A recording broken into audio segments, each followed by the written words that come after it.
Hello dear friends, welcome back to channel JS commerce classes. ये video में मैं आपको बताऊंगा इंग्लिश का जो आपका पेपर है 21 फरवरी को, उसमें आपको एग्जाम में क्या गलती नहीं करना है जिससे आपके मार्क्स कम नहीं होना चाहिए। पता चल रहा है आपने लिख कर तो पूरा आए हैं, लेकिन आपकी कुछ गलतियों से ही आपके मार्क्स क्या हो जाते हैं, कम हो जाते हैं। तो इस वीडियो में हम वही सारी चीज़ें देखना है एग्जाम में आपको क्या करना है और क्या नहीं करना है। तो डियर स्टूडेंट्स, सबसे पहले तो मैं छोटी सी रिक्वेस्ट करूँ, आप वीडियो को आप पूरा एंड तक देखना, कोशिश करूँ एकदम कम समय में आपको ज़्यादा और एकदम ऑथेंटिक इन्फॉर्मेशन दे सकूँ जो आपको एग्जाम में करनी है। ठीक है। सेकंड, अगर आप मेरे चैनल पे पहली बार आए हो डियर फ्रेंड्स, तो प्लीज़ चैनल को ज़रूर सब्सक्राइब करना, ताकि आने वाले आपके जो भी पेपर्स होंगे उसके भी आपको मोस्ट इंपॉर्टेंट क्वेश्चन मिलते रहेंगे। सो उम्मीद करता हूँ कि आप इस वीडियो को पूरा देखोगे। सबसे पहले ये आपको पूरा फिलअप करने तो मुझे लग रहा है सभी स्टूडेंट्स को आता ही होगा 99%, बिकॉज आपने ऑलरेडी 10th का बोर्ड एग्जाम दिए हो। नहीं भी आता तो बोर्ड एग्जाम में याद रखना है, कुछ भी अपनी मर्जी से नहीं लिखना है। एक बार आपके एग्जामिनर जो भी टीचर्स खड़े होंगे उनको पूछ लेना कि टीचर यहाँ पर क्या लिखना है करके। ठीक है। यहाँ पे ओवर राइटिंग ना करते हुए आपको प्रॉपरली अपने जो भी आपके क्लास में टीचर्स आएंगे उनसे अगर पूछोगे तो वो आपको ज़रूर बताएंगे, लेकिन गलती मत करना डियर फ्रेंड्स। ठीक है। अगर आप एट द एंड अगर सप्लीमेंट लेते तो यहाँ पर आपको सप्लीमेंट लिखना ज़रूरी है। आपने कितना सप्लीमेंट लिए, 1 2 3 4, वो लिखना ज़रूरी है, ताकि अगर आपका कुछ पेपर मिसप्लेस होता है तो ये आपका सबसे बड़ा प्रूफ है कि आपने वहाँ से सप्लीमेंट लिए हो। तो होता है, गलती होती है, ताकि जब आपका पेपर चेक होने जाते तो काफ़ी बंडल्स होते, तो उसमें हो सकता है कि आपका एक पेपर मिस हो जाए। लेकिन अगर आपने ये चीज़ लिखे हुए इधर और अगर आपका पेपर मिस है तो हो सकता है आपको और अच्छे मार्क्स भी मिल सकते हैं। बिकॉज मैंने पेपर चेक किया हो तो उसके एक्सपीरियंस के हिसाब से मैं आपके साथ में शेयर कर रहा हूँ। ये सारी चीज़ें छोटी छोटी मिस्टेक आपको क्या कर देती है, कभी कभी नुकसान पहुंचा देती है। ठीक है डियर फ्रेंड्स, समझना है। इसी तरह से आपको बोर्ड एग्जाम में क्या मिलने वाली है, शीट मिलने वाली है। डन। अब सबसे पहले आप लोग को करना क्या मैं बता देता हूँ कि ये जैसे आपको मिलेगी सब लोग आप लोग पहले फिल कर लोगे। उसके बाद में यहाँ तो आपको इन्फॉर्मेशन दे देती है क्या करना है करके वगैरह वगैरह। अगर आप लोग के पास में मुझे लगता नहीं टाइम रहेगा, बिकॉज ऑलरेडी आपका पेपर अब बरोबर 11 बजे मिलेगा। बिकॉज पहले 10 मिनट पहले मिलता था रीडिंग करने के लिए, अब वो बंद हो चुका है सिस्टम। ठीक है।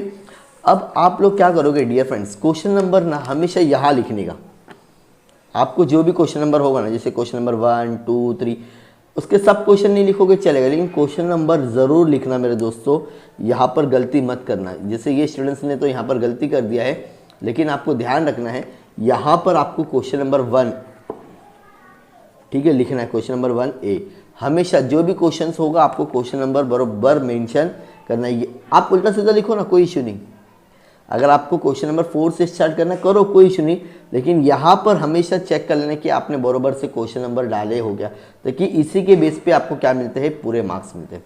सबसे पहले एग्जामिनर क्या करेगा, ये देखेगा कि भाई इसने कौन सा क्वेश्चन लिखा है, उसके हिसाब से आपका पेपर स्टार्ट हो जाएगा। अब मुझे स्टूडेंट्स बोलते थे सर ट्रू और फॉल्स का क्या जैसे क्वेश्चन लिखना जरूरी क्या। देखो लिखोगे तो भी चलेगा, नहीं लिखोगे तो एग्जामिनर अगर मैं भी पेपर चेक करूँ, मुझे आंसर से मतलब है डियर फ्रेंड्स।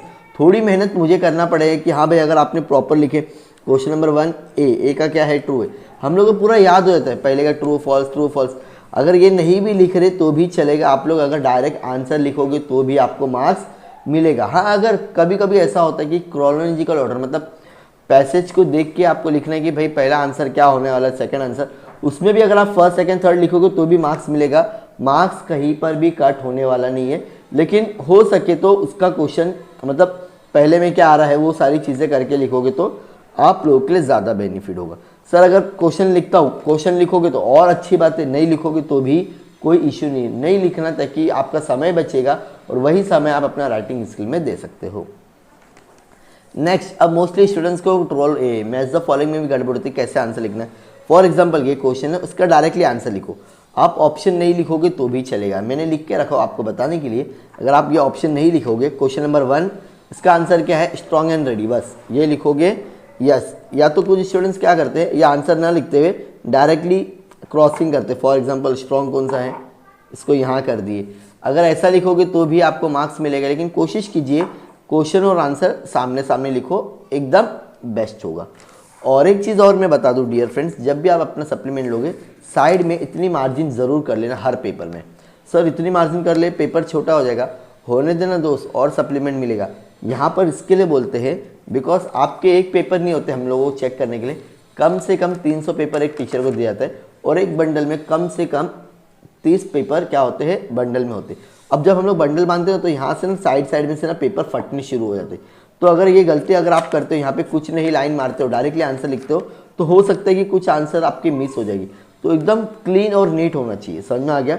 जितना नीट पेपर होगा उतना टीचर अच्छे से पेपर पढ़ेगी, समझ में आ गया। ये मार्जिन पे ज़्यादा ध्यान देना है और ये क्वेश्चन नंबर पे ध्यान देना है, ठीक है।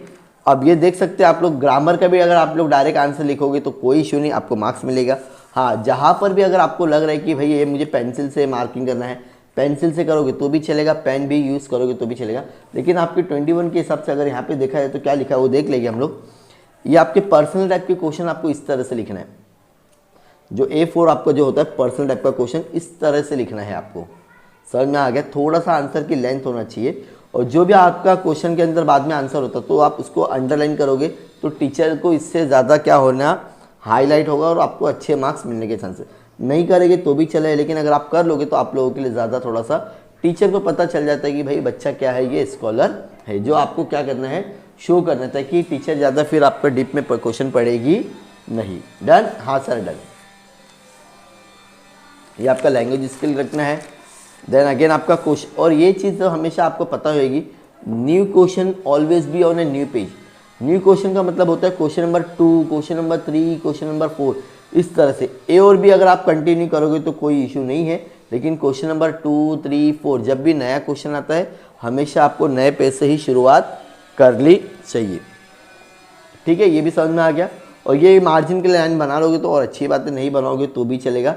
जैसे मेन क्वेश्चन यहाँ लिखने का, उसके बाद वाला सब क्वेश्चन ये साइड में लिखने का, ठीक है। अब समरी राइटिंग का जितना अच्छा हो सके, समरी राइटिंग आपको सबसे पहला जब भी आप टाइटल लिखोगे ना, कोई भी राइटिंग स्किल का समझो समरी, तो आपको ना इन्वर्टेड कॉमा देके ना अंडरलाइन करना है। पेन से करोगे तो और अच्छा है, दिखेगा, ठीक है। ये स्टूडेंट्स नहीं किया, लेकिन मैं बता रहा आपको, जब भी अगर आप लोग समरी राइटिंग लिख रहे हो तो आप लोग उसके ऊपर ऐसा अंडरलाइन करना ना भूलिए और एक इन्वर्टेड कॉमा दे दीजिए, ठीक है। और अगर इसको ऐसा बॉक्स में बना के लिखोगे तो और अच्छा है। और मैक्सिमम ये आपका 10 लाइन या 15 लाइन का होना चाहिए, उससे ज़्यादा नहीं होना चाहिए। 1 2 3 4 5 6 7 8 9 10 11 12 13 14 15 ये शॉर्ट में लिखा है, समझ में आ गया। ये आपके पैसेज का होता है, ठीक है। ये हो गया आपका समरी राइटिंग, इस तरह से लिखना है। ये है माइंड मैपिंग डियर फ्रेंड्स। क्या है माइंड मैपिंग? आपको पेन भी यूज़ कर सकते हो पूरा टोटली, लेकिन आपको एक एक्टिविटी फॉर्म में शो करना है। तो इस तरह से आप अपना माइंड मैपिंग क्या कर सकते हो, बना सकते हो एग्जाम में, जिसमें आपको अच्छे मार्क्स मिल सकते हैं। टीचर आपको कहीं पर भी मार्क्स काटेगा नहीं। ये दो क्वेश्चन ऐसे होते हैं ना डियर फ्रेंड्स, समरी राइटिंग और ये माइंड मैपिंग, जहाँ पर आपको 3 में से 3 मार्क्स पूरे मिलने के चांसेस है अगर आपने पूरा अच्छा प्रेजेंटेशन, जैसा आपने यहाँ पे हेडिंग अच्छे से दे दी है, जो भी आपका कलरिंग है, पूरा बॉक्स प्रॉपर बनाना है, समझ में आ गया टीचर को, तो यहाँ पे आपको डेफिनेटली पूरे मार्क्स मिलेंगे। क्यों? यहाँ का आंसर हम लोगों के पास में नहीं होता, मतलब एग्जामिनर को इसका खाली अपने ओन से चेक करना है। वो खाली साइड में पॉइंट दिया जाता है, क्या स्टूडेंट्स ने हेडिंग लिखा है 1 मार्क्स दे दो, क्या स्टूडेंट्स ने पूरा क्वेश्चन मतलब आंसर लिखा है 1 मार्क्स दे दो, क्या स्टूडेंट्स का ग्रामर अच्छा है 1 मार्क्स दे दो। समझ में आ गया। अब आपका आता है poem section, question number 3। Again देखो, new question always new page, ठीक है। इस तरह से आपको बहुत अच्छे से क्लीन और हैंड एकदम अच्छे से देखो, सब पेज में सबसे पहला लाइन आप लोग पहले से मार के ले लोगे मार्जिन, ठीक है। और ये जो क्वेश्चन नंबर 3 होता है आपको तो पता ही, ये पर्सनल टाइप क्वेश्चन है, अच्छे से लिखना है। देन आपको ये 4 लाइन जो लिखना था सी करके, एक लाइव सेशन में कंडक्ट किया था, तो उसमें स्टूडेंट्स ने बोला था कि सर इसका कैसे लिखना है, the sea the mighty sea, from where do you have start and where do you end, कहाँ शुरू होते कहाँ खत्म होते हैं। It's always mystery to me how so many colours in you d have a blend, मतलब दो नदियों के तो बहुत सारे कलर होते हैं, आपने देखे होंगे, तो इस तरह से लिखना है। देन आपका एप्रिसिएशन स्टार्ट होता है, जो कि आपको पैराग्राफ फॉर्मेट में ही लिखना है डियर फ्रेंड्स।